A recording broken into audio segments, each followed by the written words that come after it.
तो हेलो दोस्तों, welcome to the tricks world.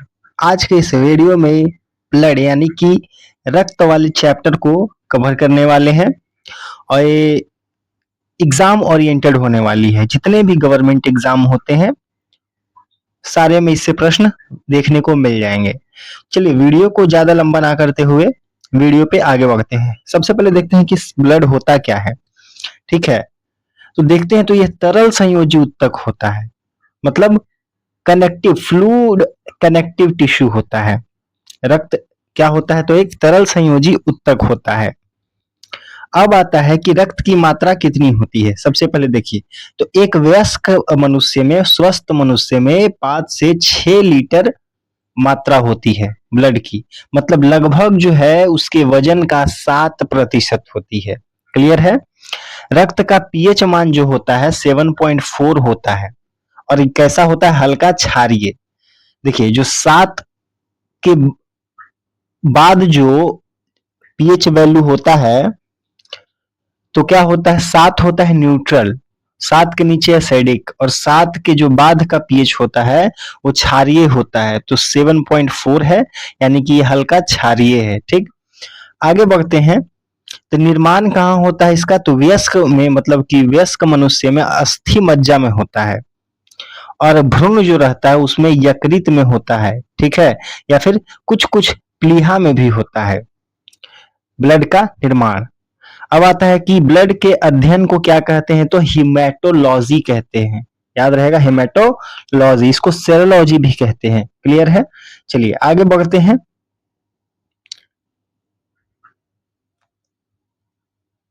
और सेकंड बात देखते हैं, कंपोजिशन ऑफ ब्लड यानी कि रक्त का संघटन। ठीक है ना। तो दो चीज देखेंगे इसमें, क्या है कि प्लाज्मा और रक्त कणिकाएं, मतलब ब्लड कार्पसल्स। ठीक है, यह क्या होता है, प्लाज्मा क्या होता है, तो यह तरल का, ये रक्त का तरल और निर्जीव भाग होता है, समझे। और कंपोजिशन में देखें तो इसमें 90% वाटर रहता है, 7.7% क्या हो जाएगा, तो प्रोटीन रहेगा। प्रोटीन में एल्बुमिन, ग्लोबुलिन, फिब्रोजेन ये सब रहेगा।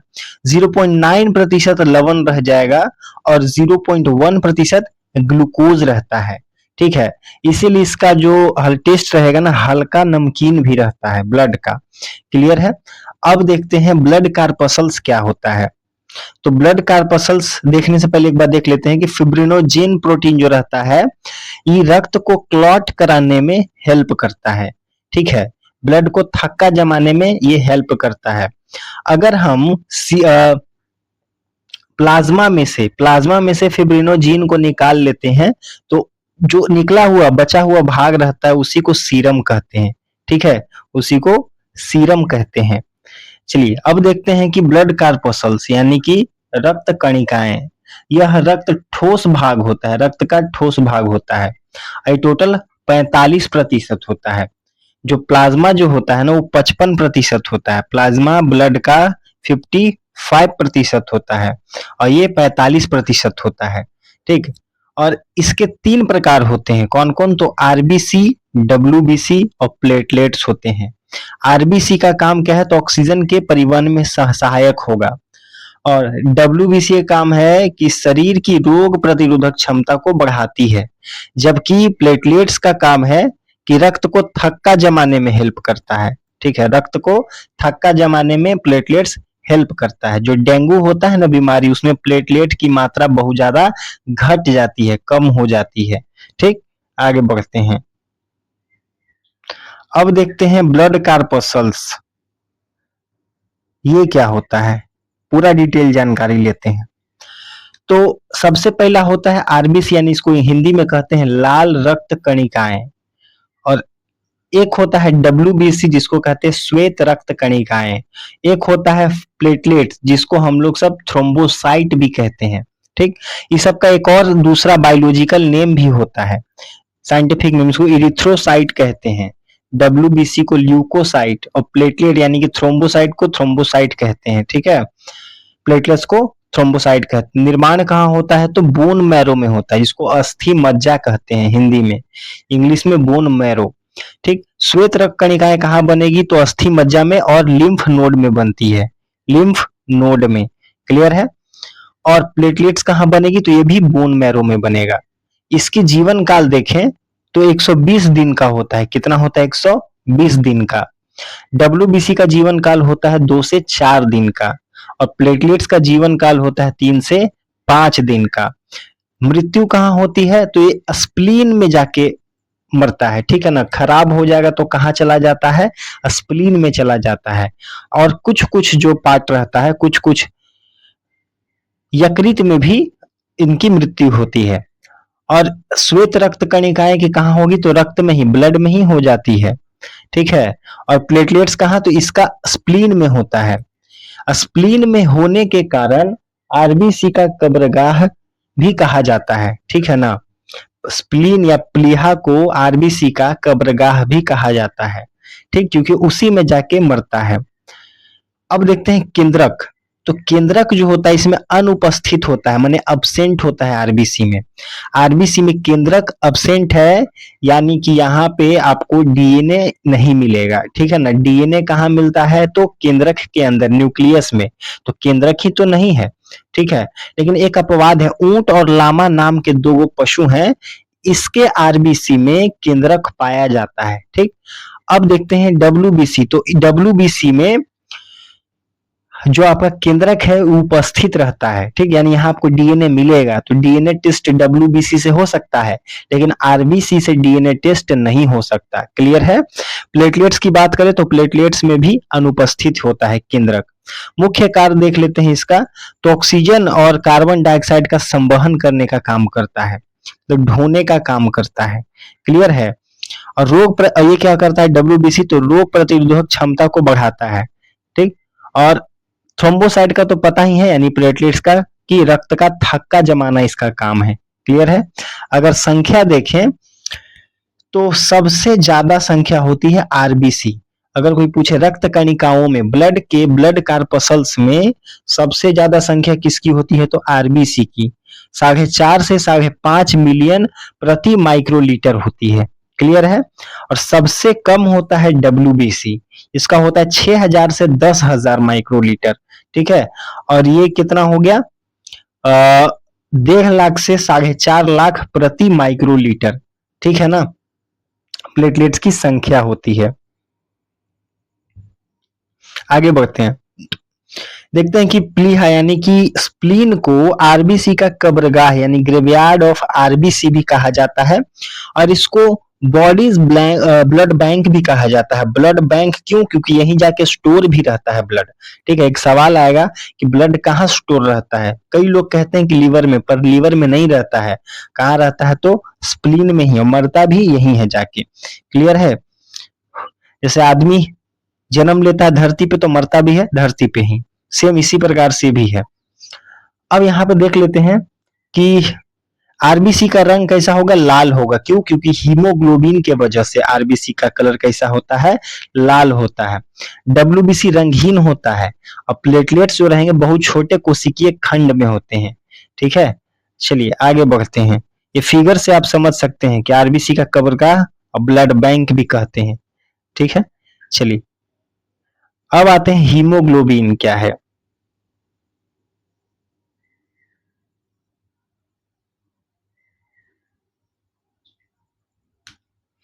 तो हीमोग्लोबिन की अगर बात करें तो आरबीसी में हीमोग्लोबिन नामक रिस्पायरेटरी पिगमेंट पाया जाता है, ठीक है। एक पिगमेंट होता है जिसके वजह से इसका कलर जो होता है वो लाल होता है, ठीक है। और इसमें क्या होता है? तो इसमें लोहा यानी कि आयरन होता है, आयरन पाया जाता है, जिसे कि हिमेटीन कहते हैं, जिसे हिमेटीन कहा जाता है। जैसे ये आपका क्या हो गया? आरबीसी, तो इसके अंदर ही क्या पाया जाएगा? लोहा, ठीक है, यानी कि फेरस पाया जाएगा, जिसको हिमेटीन कहा जाता है। इसी के कारण इसका रंग कैसा होता है? लाल होता है। और कार्य क्या है इसका? तो ऑक्सीजन के साथ मिलकर ऑक्सी हीमोग्लोबिन बनाता है। ये ऑक्सीजन के साथ मिलकर ऑक्सी हीमोग्लोबिन बनाता है और पूरे शरीर में ऑक्सीजन की आपूर्ति करता है, ठीक है। मतलब कि ऑक्सीजन को ढोने का काम करता है हीमोग्लोबिन, ठीक है, पूरे शरीर में। ऑक्सी हीमोग्लोबिन क्या होता है, तो ऑक्सीजन के साथ अगर हीमोग्लोबिन को मिला दिया जाए तो हो गया ऑक्सी हीमोग्लोबिन। ठीक है, कमी क्या होगा, तो इसकी कमी से एक रोग उत्पन्न होता है जिसको एनीमिया कहा जाता है। एक और भाषा में इसको अल्प रक्तता भी कहते हैं। क्लियर है, आरबी ब्लड की कमी से यानी कि आरबीसी की कमी से या फिर हीमोग्लोबिन की कमी से एनीमिया रोग उत्पन्न होता है। लक्षण क्या है, थकान लगेगा, चक्कर आना, कमजोरी, चेहरा पीला पड़ना, सांस फूलना, ये सब इसका उदाहरण है, मतलब ये सब लक्षण है। अब देखते हैं एक बात, हीमोग्लोबिन का संगठन क्या होता है, मतलब किस चीज से बनता है, तो यह एक प्रोटीन जिसको कहते हैं ग्लोबिन और हीम से बनता है। ठीक है, यह हीमोग्लोबिन के अणु में 4 हीम होते हैं, एक हीमोग्लोबिन में 4 हीम होते हैं और प्रत्येक हीम में एक लोहा होता है, मतलब 4 हीम में 4 लोहा, 4 फेरस होता है। ठीक है, हीम का मतलब ये होता है कि फेरस मतलब लोहा, लोहा युक्त भाग हो गया, और जो ग्लोबिन हो गया वो प्रोटीन वाला भाग हो जाता है। क्लियर है, यानी कि आगे बढ़ते हीमोग्लोबिन के कार्य, तो देखिए यहाँ पे फिगर के माध्यम से कार्य को समझाया गया है, देख सकते हैं।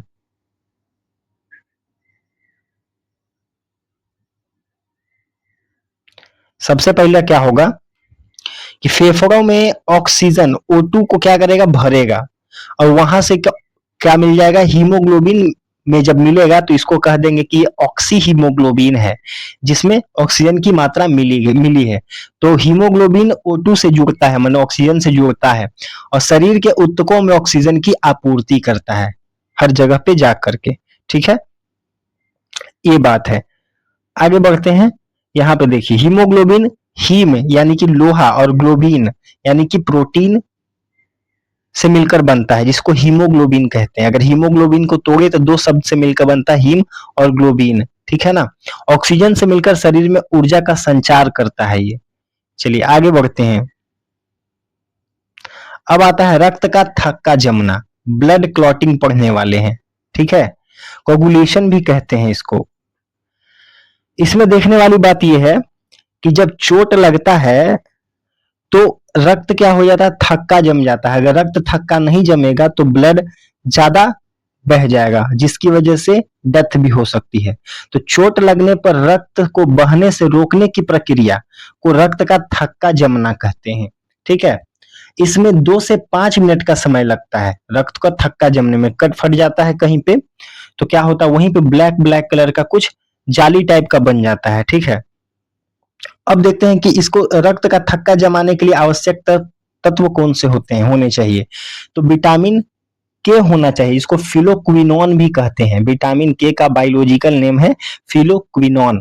ठीक है, विटामिन के बारे में अगर आप वीडियो देखना चाहते हैं तो अपने डिस्क्रिप्शन में लिंक दे दिया जाएगा, आप देख सकते हो। ठीक, और क्या होता है, तो कैल्शियम होना चाहिए, और 2 प्रकार के प्रोटीन होता है जिसको कहते हैं फिब्रिनोजेन और एक प्रोथ्रोम्बिन होता है। ठीक, पूछेगा कि कौन सा 2 प्रोटीन होता है जो रक्त को थक्का जमाने में हेल्प करता है, तो फिब्रिनोजेन और प्रोथ्रोम्बिन। कौन सा ऐसा धातु होता है यानी खनिज होता है, तो कैल्शियम। और कौन सा विटामिन होता है, तो विटामिन के होता है। क्लियर है, अब आगे बढ़ते हैं कि ब्लड में थक्का जम जाता है, ठीक, बाहर निकलते के साथ, लेकिन अंदर यानी कि नसों के अंदर जो ब्लड दौड़ते रहता है वो क्यों नहीं थक्का जमता है। अगर वो थक्का जम जाएगा तो आदमी तो मर जाएगा। तो एक चीज होता है जिसको कहते हैं हिपेरिन। ठीक है, शरीर के अंदर रक्त को थक्का जमने से रोकता है कौन, हिपेरिन। ठीक है, यह यकृत द्वारा बनता है, मतलब लीवर द्वारा बनता है, लीवर से ही हेपेरिन बनता है। क्लियर है, जब ब्लड होता है ऑक्सीजन के संपर्क में यानी ऑक्सीजन हवा के संपर्क में, एयर के संपर्क में आता है तो थक्का जम जाता है। ठीक है, ये हेपेरिन जो है हवा के संपर्क में आते ही मर जाता है। ठीक है, जिससे क्या बच जाता है, तो आपका ब्लड क्लॉट यानी कि थ्रोम्बोसाइट प्लेटलेट्स यानी कि बच जाता है, वहां पे जाके जमा देता है, रक्त को थक्का जमा देता है। चलिए देखते हैं कि प्रक्रिया क्या है रक्त को थक्का जमाने के लिए। तो सबसे पहले क्या होता है कि रक्त वाहिकाओं पे चोट लगती है। चोट लगेगा तो देखिए ब्लड का रिसाव होगा, जब रिसाव होगा तो सेकेंड नंबर आता है प्लेटलेट्स का यानी कि थ्रोम्बोसाइट का। ये घटना स्थल पर पहुंचते हैं और टूटकर केमिकल छोड़ते हैं। ठीक है, आगे बढ़ते हैं तो यहाँ पे फिब्रिनोजेन जो रहता है वो फिब्रिन में बदल जाता है, मतलब धागा टाइप के संरचना में बदल जाता है, आप देख सकते हैं।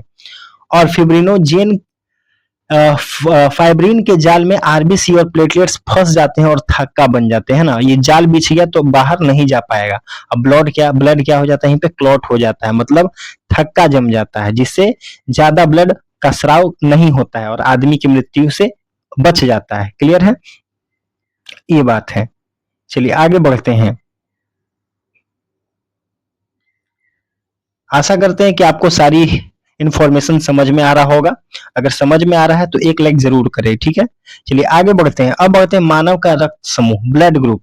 देखिए सारा चीज एक ही वीडियो में डालने का कोशिश किया गया है तो थोड़ा सा लंबा होगा, स्किप नहीं करिएगा। सबसे पहले ब्लड समूह के यानी कि ब्लड ग्रुप के खोजकर्ता माना जाता है कार्ल लैंडस्टीनर को माना जाता है, जिन्होंने 1900 में किया था, है ना, इसकी खोज किया था।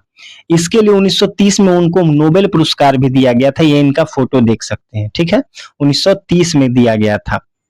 अगर एक बात देखते हैं, यहाँ पे फोटो देख लीजिए कि आधार क्या होता है। रक्त समूहों का निर्धारण आरबीसी की सतह पर पाए जाने वाले ग्लाइकोप्रोटीन यानी कि एंटीजन ए और बी के आधार पर किया जाता है। मतलब कि जिसके आरबीसी के ऊपर, ठीक है, अगर ये एंटीजन पाया जाएगा ए तो ए समूह का हो जाएगा, ए ग्रुप का हो जाएगा, बी पाया जाएगा तो बी ग्रुप का हो जाएगा, अगर ए और बी दोनों पाया जाएगा तो ए बी ग्रुप का हो जाएगा, ठीक है। अगर दोनों में से कोई नहीं पाया जाएगा तो ओ ग्रुप का हो जाएगा, जैसे आप यहाँ पे चेक कर सकते हो, ठीक। यहाँ पे आपको फिगर दिखाई देगा, देखिए। और प्लाज्मा के विपरीत एंटीबॉडी होता है, ए और बी पाई जाती है प्लाज्मा में। चलिए एक चीज दिखाते हैं, देखिए यहाँ पे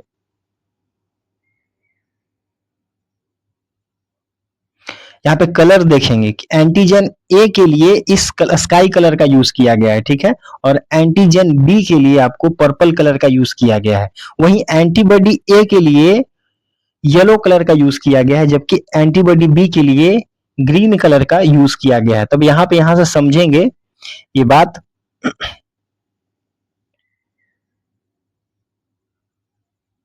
देखिए ये इसका कलर पे यहाँ पे थोड़ा सा ध्यान दे देंगे कि जहां पे ए ब्लड ग्रुप है, ठीक है, तो इसमें एंटीजन कौन सा होगा, ए ही होगा, ठीक है। यानी कि आरबीसी की सतह पर एंटीजन कौन होगा, तो ए होगा, इसीलिए इसका नाम है ए। और इसमें एंटीबॉडी कौन सा पाया जाएगा, बी एंटीबॉडी पाया जाएगा, मतलब अपोजिट पाया जाएगा। जहां पर ए होगा उसका एंटीबॉडी बी पाया जाएगा। क्लियर है।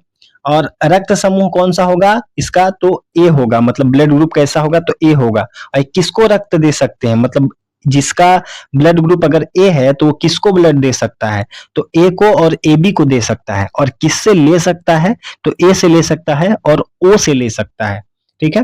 बी ब्लड ग्रुप की बात करें तो एंटीजन इस पे बी होगा, लेकिन एंटीबॉडी क्या हो जाएगा, ए हो जाएगा। क्लियर है।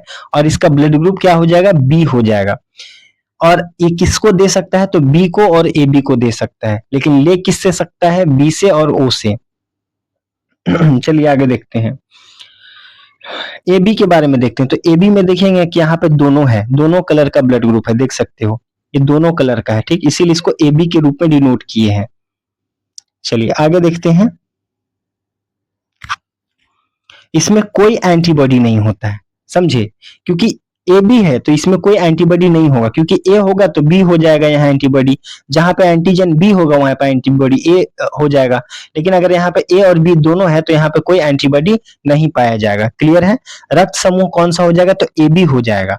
और ये केवल ए बी को दे सकता है, केवल ए बी को ही दे सकता है। और ले किससे सकता है, तो ए से ले सकता है, बी से ले सकता है, ए बी से ले सकता है और ओ से ले सकता है। क्यों, क्योंकि इसमें तो कोई एंटीबॉडी ही नहीं है, इस वजह से, ठीक है। इसमें एंटीबॉडी ही नहीं है कोई, इस वजह से ये ए बी और ओ से ले सकता है, ये सभी से ले सकता है, इसलिए इसको यूनिवर्सल रिसिप्टर भी कहा जाता है, ठीक है, यानी कि सर्वग्राही कहा जाता है, यहाँ पे लिखा गया है। वहीं अगर ओ की बात करें तो इसमें कोई एंटीजन नहीं है, देख सकते हैं जस्ट अपोजिट है, इसमें कोई एंटीजन नहीं है, लेकिन एंटीबॉडी ए और बी है। इसमें एंटीजन ए बी है तो कोई एंटीबॉडी नहीं है, ये चीज अपोजिट याद रखेंगे। क्लियर है। और इसका जो ब्लड ग्रुप होगा जो ओ होगा, और इसको ओ को यूनिवर्सल डोनर भी कहते हैं। क्लियर है। और किससे किसको दे सकता है, तो ए को दे सकता है, बी को दे सकता है, ए बी को और ओ को दे सकता है, यानी सभी को दे सकता है। लेकिन ले किससे सकता है, तो सिर्फ ओ ब्लड ग्रुप वाले से ही ले सकता है। क्लियर है। इसीलिए इसको यूनिवर्सल डोनर भी कहा जाता है और एबी को यूनिवर्सल रिसेप्टर भी कहा जाता है। ठीक है, आगे बढ़ते हैं। यहाँ पे कुछ महत्वपूर्ण बातें हैं, उसको जरा से देख लेते हैं। अगर आप स्क्रीनशॉट लेना चाहते तो ले सकते हैं। देखिए, ए और बी रक्त समूह को डोमिनेंट को दर्शाते हैं, यानी कि दोनों सह प्रधानता, जिसमें ए और बी दोनों है। ओ समूह में कोई एंटीजन नहीं होता है, लेकिन दोनों एंटीबॉडी होते हैं। कौन दोनों? तो ए और बी दोनों होते हैं। ए बी में रक्त समूह में दोनों एंटीजन होते हैं, लेकिन कोई एंटीबॉडी नहीं होता है। इसीलिए ओ को यूनिवर्सल डोनर कहते हैं और ए बी को यूनिवर्सल रिसिप्टेंट भी कहा जाता है। क्लियर है? रक्त समूह का ज्ञान। चलिए आगे बढ़ते हैं।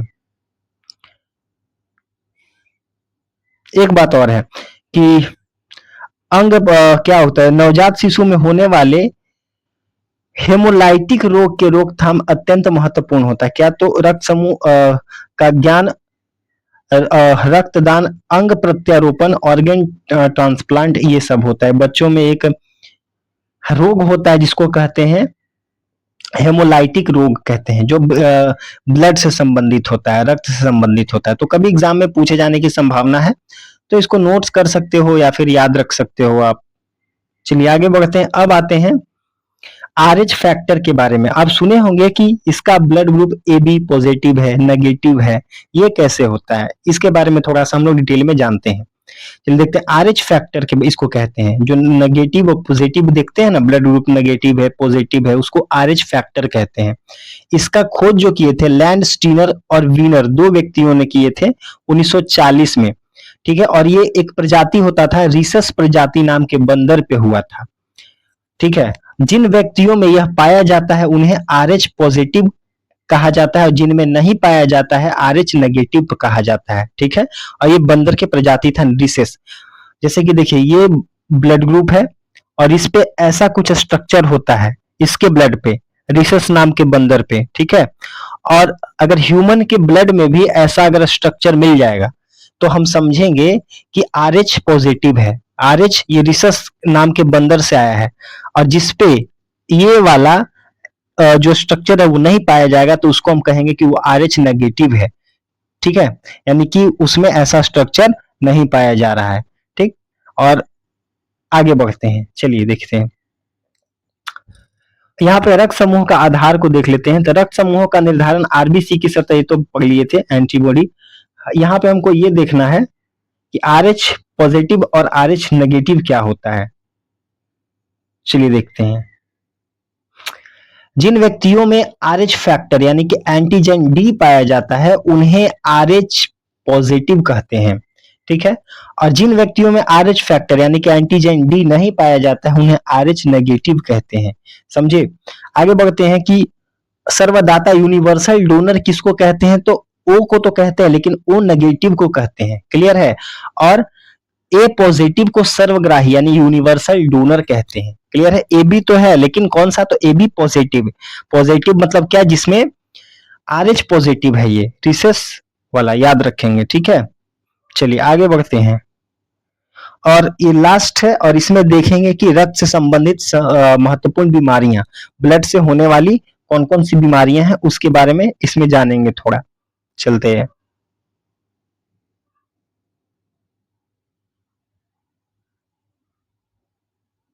चलिए देखते हैं। इसमें क्या है? तो एनीमिया पहला, तो ये आरबीसी यानी हीमोग्लोबिन की कमी से होता है। अगर कोई पूछे कि रक्त की कमी से कौन सी रोग होती है, तो एनीमिया। रक्त बोले, आरबीसी बोले, हीमोग्लोबिन बोले, उससे बीमारी होती है एनीमिया। ठीक है, ये कारण क्या होता है? तो iron, folic acid, vitamin B12 की कमी इसमें मतलब की होती है। खून की अधिक कमी, कुपोषण और कीड़े आदि इसकी कारण या फिर विशेषता है। देखते हैं लक्षण क्या होगा। तो कमजोर, थकान, चक्कर आना, पीली त्वचा, सांस फूलना, ये सब इसका लक्षण है। उपचार क्या होता है? तो आयरन युक्त आहार ले, यानी कि हरी सब्जियां खाएं, अनाज खाएं, दाल खाएं, ये सब। ठीक है, विटामिन सप्लीमेंट लें और संतुलित भोजन लें। आप में इस रोग का उपचार है ये। ठीक है, एक और बात है कि फेरस मतलब आयरन के कमी से कौन सा रोग होता है? तो भी आप बोलिएगा हीमोग्लोबिन, क्योंकि हीमोग्लोबिन में क्या पाया जाता है? आयरन। ठीक है, ये बात याद रख लेंगे।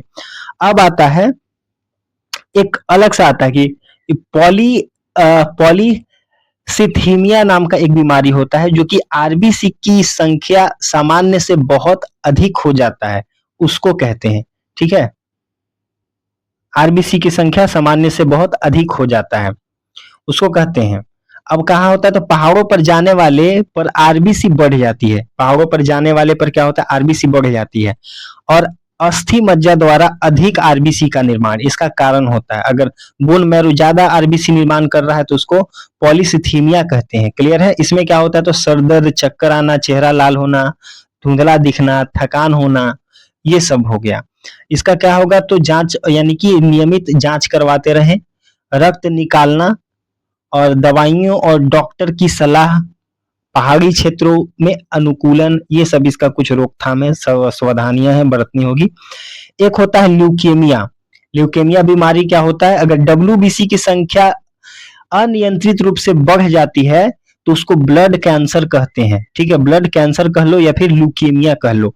अस्थि मज्जा में डब्ल्यूबीसी का अनियंत्रण निर्माण होना शुरू हो जाता है और ये बाद में क्या होता है, कैंसर का रूप ले लेता है। इसमें क्या होता है, तो बुखार आना, हड्डियों में दर्द, बार बार संक्रमण हो जाना, कमजोरी, वजन घटना, ये सब इसका लक्षण है। ठीक, उपचार क्या होगा, तो कीमोथेरेपी कराया जाता है इसमें। ठीक है, और radiation therapy, bone marrow transplant, doctor की नियमित निगरानी में इसको रखा जाता है। ये सब सावधानी या फिर उपचार कह लो। अब आता है कि ल्यूकोपेनिया। ल्यूकोपेनिया क्या होता है, तो डब्ल्यूबीसी की संख्या अत्यधिक कम हो जाती है जिसमें उसको कहते हैं ल्यूकोपेनिया। बढ़ गया तो उसको ल्यूकेमिया, अगर घट गया तो ल्यूकोपेनिया। क्लियर है।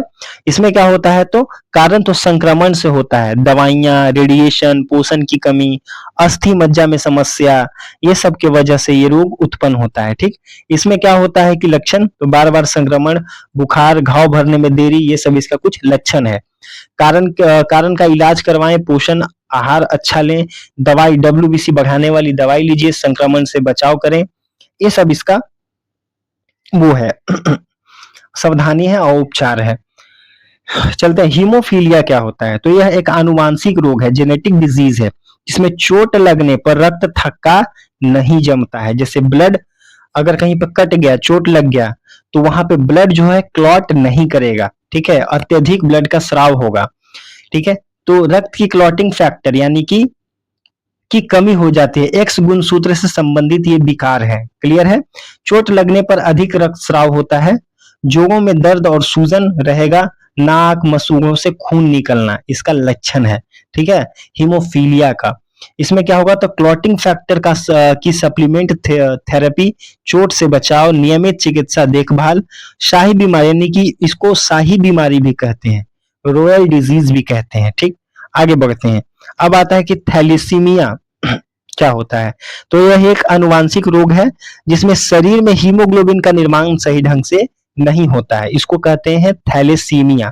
ठीक है, हीमोग्लोबिन की चेन यानी कि अल्फा या बीटा का निर्माण कम या असमान होना इसका कारण है। माता पिता के गुणसूत्रों के द्वारा ये मिलता है। इसमें क्या हो गया, तो एनीमिया होता है, कमजोरी, थकान, बढ़वार में कमी हो जाएगा, पीलिया, पेट फूलना, ये सब इसका वो हो गया, लक्षण हो गया। ठीक है, अब इसका उपचार क्या होता है, तो देख सकते हैं, नियमित रक्त चढ़ाना, बार बार ब्लड देते रहिए उसको, आयरन चिलिशन थेरेपी दीजिए उसको, जीन थेरेपी यानी कि नए उपचार हैं ये सब, संतुलित आहार और देखभाल का जरूरत पड़ता है ज्यादा। क्लियर है। चलिए अब आगे बढ़ते हैं, और आगे क्या, अभी लास्ट स्लाइड था। अगर हमारी वीडियो आपको पसंद आ रही हो तो आप जरूर से जरूर इसको लाइक करें, शेयर करें, सब्सक्राइब करें, क्योंकि वीडियो बनाने में बहुत हेल्प आता है, बहुत मेहनत लगती है। आपका एक लाइक हमको काफी मोटिवेट करता है। शुक्रिया।